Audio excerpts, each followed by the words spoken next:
With Messi being the latest and quite possibly the greatest player to join the MLS, it had us thinking about all the great players to ever play in that league. And no, I'm not talking about Kieran Gibbs or Freddie Adu. I'm talking about some of the best players on the planet who decided to, at some point in their careers, mostly towards the end, to go over to the USA to play football. So in this video, we will take a look at the 10 greatest players to ever play in the MLS and how they got on in the league. Number 10. Landon Donovan. Now I must admit, for a second I was thinking to leave out Landon Donovan, because when you see the other players on this list, you'll realise his career is not comparable to them. But it would be rude not to have at least one American on this list, and since he had a very successful career in MLS and is the greatest US player of all time, Donovan made the cut. But what many people may not know is that Donovan actually started his career in the Bundesliga with Bayer Leverkusen, but he struggled to adapt to European football. And according to some sources, he once picked up the ball in training, ran into the opposition goal and started screaming touchdown. No, but seriously. Clearly the technical level in Germany was something Donovan wasn't used to, and eventually he was sent out on loan to San Jose Earthquakes 4 years in a row.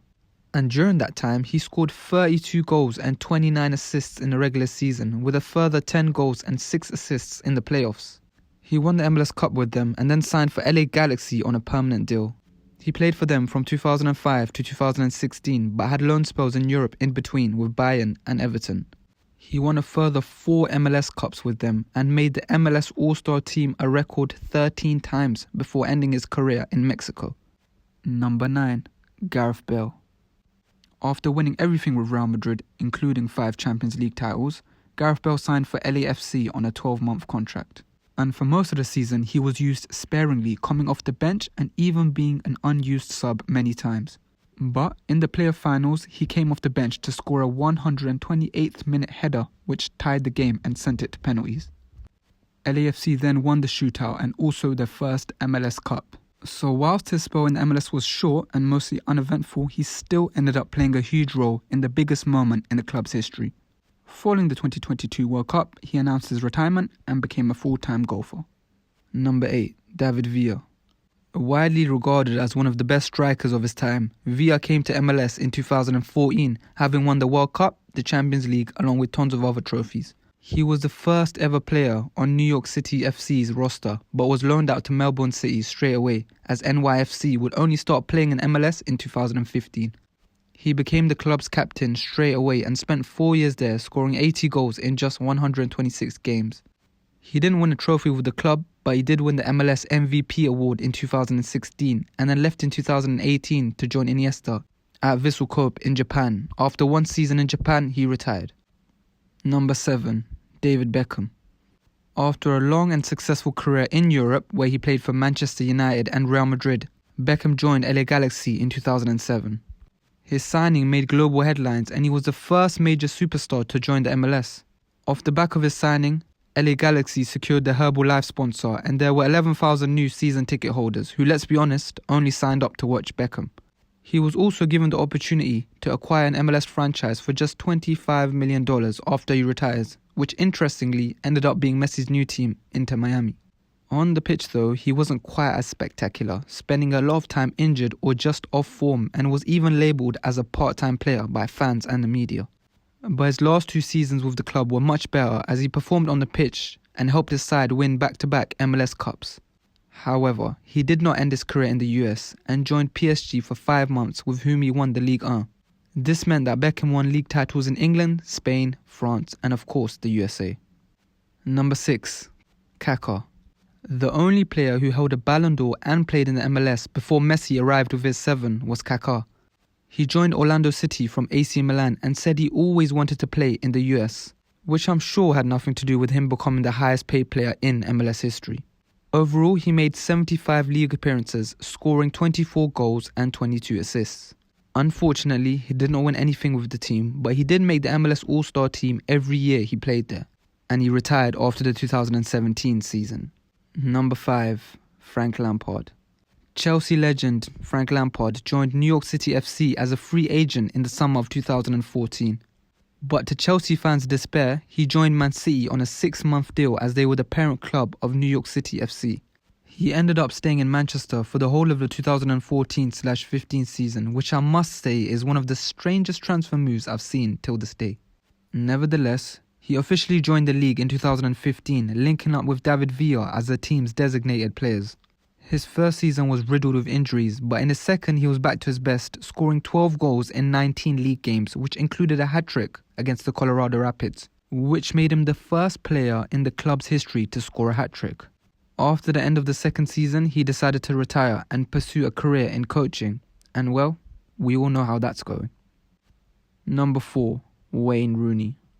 Manchester United and Everton legend Rooney joined one of the lesser-known MLS sides in DC United in the summer of 2018.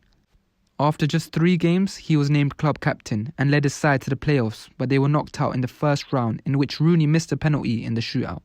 He played for the club for one more season and then left the club to become a player manager at Derby, having scored 25 goals across the 2 seasons. He is now actually the current manager of DC United and currently has a win percentage of 26.5%. I guess it's true when they say that great players don't always make great managers. Number 3. Pirlo. Talking about great players not making great managers, Pirlo also had a stint in MLS alongside Villa and Lampard with NYC FC.